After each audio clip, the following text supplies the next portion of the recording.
Bonjour, je suis ravie de présenter ce travail de recherche à propos de la cartographie géospatiale des zones humides urbaines de la région de Tanger-Tétouan dans un but de conservation et de compréhension de résilience de ces écosystèmes face au changement climatique et aussi de gestion durable de ces environnements très importants.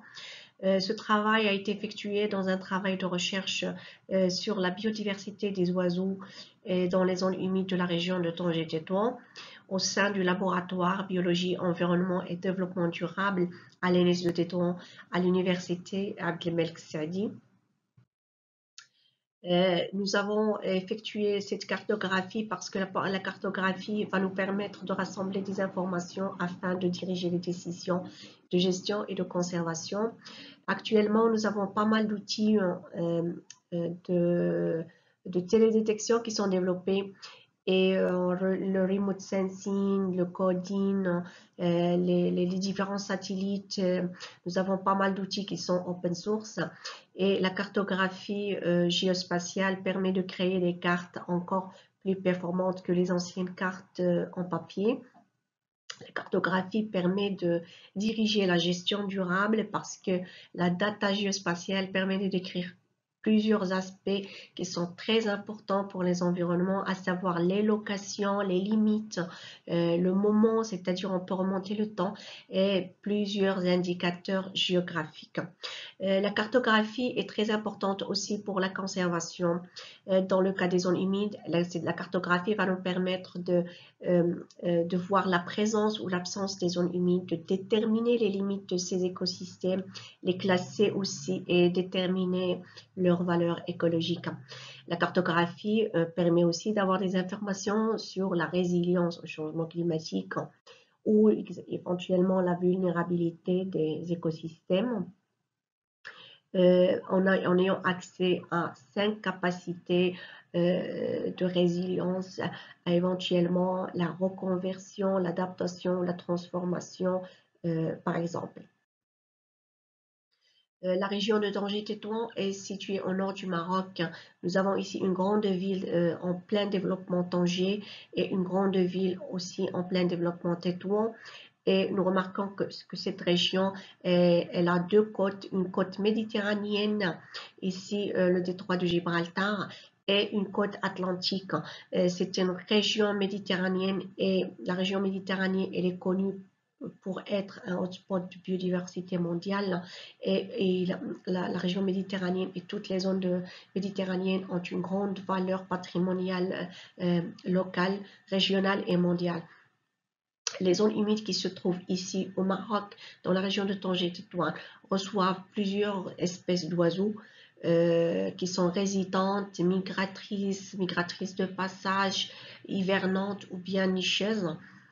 Par exemple, ici, c'est une population de cigognes blanches à Tanger. Et nous avons ici une population de flamants roses et les deux espèces d'oiseaux ont été observées dans les zones humides de Tanger ici. Selon la définition de Ramsar, le principal facteur qui détermine les zones humides est l'eau, parce que la définition même des zones humides est liée à être une surface d'eau. Donc, c'est cet élément que nous allons utiliser pour la cartographie. Et en ce qui concerne les zones urbaines de la région de Tanger-Tétouan, elles connaissent une forte urbanisation. Et selon les sources officielles, les environnements côtiers connaissent une forte détérioration à cause de cette urbanisation et ce développement intense. La région a aussi un développement démographique très important de 113 habitants par kilomètre carré par rapport à 42 habitants par kilomètre carré qui est la moyenne nationale. L'urbanisation aussi, un fort pourcentage de 58,4% qui est largement supérieur à la moyenne nationale. Ce sont des images des zones humides urbaines de Tanger, l'océan Atlantique et sur la côte atlantique à Tanger, nous avons pas mal de dunes de sable qui sont des écosystèmes très importants et une végétation très riche. Ici, nous remarquons qu'il s'agit d'une végétation caractéristique des zones humides. Juste à côté de ces écosystèmes, nous voyons un développement urbain, ce sont du bâti ou bien des constructions humaines. Pareil ici, nous avons des constructions humaines à proximité des surfaces d'eau et de la végétation des zones humides.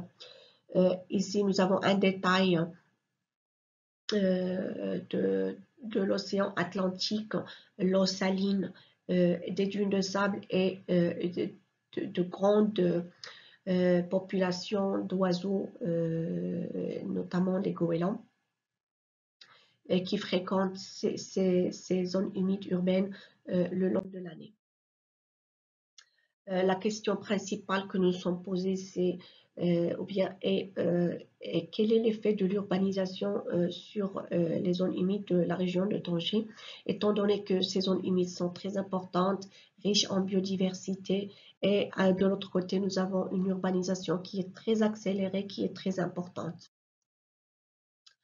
Nous allons utiliser pour la cartographie des zones humides deux outils, le Google Earth Engine et le QGIS avec la dernière version de septembre 2023.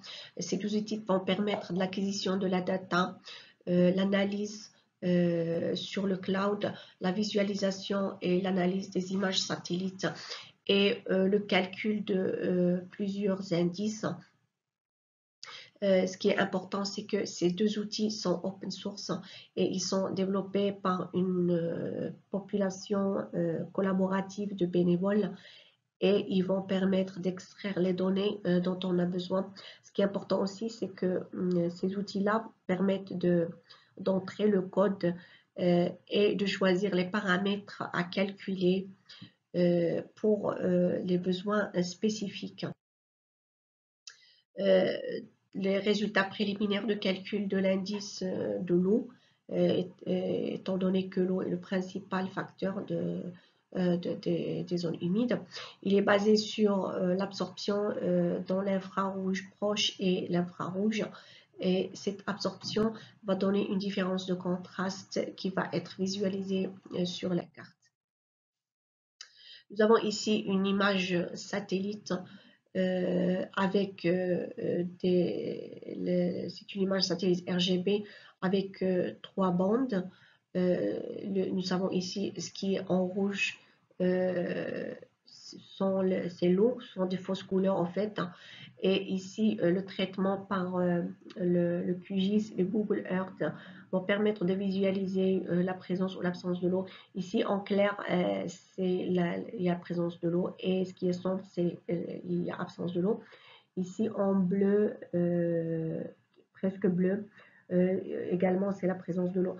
Alors, l'analyse de ces différentes images va permettre de déterminer le NTW. Et ce qui est intéressant aussi, c'est qu'on peut combiner ces outils avec l'OpenStreetMap, qui est un outil aussi open source. Je vous remercie et à bientôt.